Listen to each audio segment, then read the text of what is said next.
এই police officer, আমাকে খারা মাসুদ ভাইয়ের একটু উসুল আছে।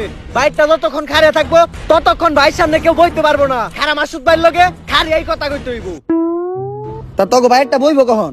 2-3 দিন ধরে তো বাইকটা বহে না, আর কখন বইব ওইটাও শিওর কইতে পারতাছি না। বুঝছি স্যার, আজকে আর আপনার বহা হইব না। খারা মাসুদ ভাই লগে খারি এই কথা কন। এমপির পোলার মার্ডার হইছে আর সাসপেক্ট লিস্টে সবার শেষে তোর নামই আছে, তাই আমার মনে হইতাছে তুই হারকিউলিস। হারকুলিস্ট? এই হারকুলিস্ট তো আমিই খুঁজতেছি। ও এমপির পুলারে মারছে, আর এমপির পুলা আমার ছোট ভাইয়ের মতো। ওরে পাইলে তো আমিই ভইরা দেবো। বসই ডাকন নাকে, আপনি নিজেও তো একজন দর্শক, আর হারকিউলিসের লিস্টে আপনি নিজেও আছেন। ওই সুযোগ পাইলে আপনার টাকা এটা দিব, তখন না আপনার টাকা খাড়া থাকবো না আপনি নিজে খাড়া থাকবেন। এক কথায় খারা মাসুদ আর কোনোদিন খাড়িয়াই পারবো না। কিরে তুই লুঙ্গি চাল লিখা? বস ভালো করে দেন, ডরে আপনার হয়ে গেছে গা। অফিসার, এই হারকুলিস্টের হাত থেকে কোনোভাবে আমার বাঁচানো যায় না? তুই একজন ধর্ষক মানে তুই অপরাধী। হারকিউলিসের হাত থেকে বাঁচলেও তুই ইন্সপেক্টর বরবাদের হাত থেকে বাঁচতে পারবি না। এই জিল্লু হ্যান্ডকাপ নিয়ে ওরে ভিতরে বইরা দিমু। হ্যাঁ স্যার, আমি আর এবারে হ্যান থেকে যাইতেছি না। কেন জানি আমি হ্যান্ডকাপ আনতে গেলেই সব আসামিরাই ফেরেস্তা হয়ে জায়গা। স্যার, এসপি স্যার কল দিছে। আসসালামু আলাইকুম স্যার। কি হারকিউলিস আরো 3 জনের মার্ডার করছে? শিট!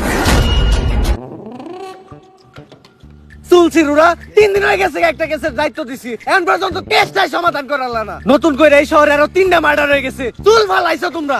চুল তো ফালাইছি স্যার, আপনি জানেন কেমনে? আমার লগি তুমি মারাও, খালের পারে বক, তোর চাকরি করে দিম একবারে পক পক। 3 জন বড় বড় নেতার পুলা মার্ডার হইছে। যে চাপে আছি এখন আমার পাতলা পায়খানার মধ্যে আগে কষা হইতাছে। কি করবো স্যার, এই হারকিউলিস এমন ভাবে মার্ডার করে ও কোনো প্রমাণই রাখে না যেটা দ্বারা আমরা ওরে খুঁজে পাবো। কিন্তু স্যার আমার কাছে একটা বুদ্ধি আছে, যেটা দ্বারা আমরা হারকিউলিসের একেবারে হাতে নাতে ধরতে পারবো। কি বুদ্ধি? এই শহরের সব ধর্ষক গড়ে এক জায়গায় করেন, হারকিউলিস অগরে মারার লিগা অবশ্যই আইব। তখনই আমরা হারকিউলিসে ধইরালামু আর ও মারাটা খাইবো। খালি এখন টাকি পাওয়া যায় না, পাওয়া যায় কই? তোর কথাই সই। কিন্তু স্যার ধর্ষক গুলারে যেহেতু সেফটি দিতাছি, তাই পার পার্সন প্রতি 5 লাখ করে লাগবো। মানে তুই আমার কাছ থেকে ঘুষ খাবি, আমারও ছাড়বি না? কে আপনার কাছে যখন চাকরি নিতে গেছিলাম তখন টিয়া তো 60 লাখ নিয়েছিলেন, 60 টাও তো ছাড়েন নাই। হ্যাঁ স্যার, এ হালা গো হালা আমার থেকে 40 লাখ নিছাল।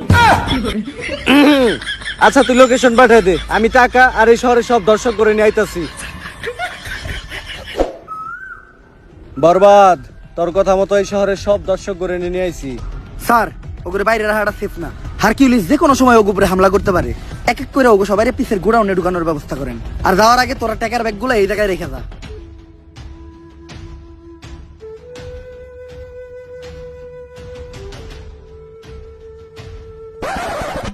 স্যার বাইরে তো আমরা আছি, ওখানে ভিতর থেকে সেফটি দেওয়ার লেগেও কাউরে দরকার। আর যেটা আমাকে মতো 5 পুলিশ অফিসার দিয়ে হইব না, আপনার মতো সাহসী আর যোগ্য একজনের দরকার।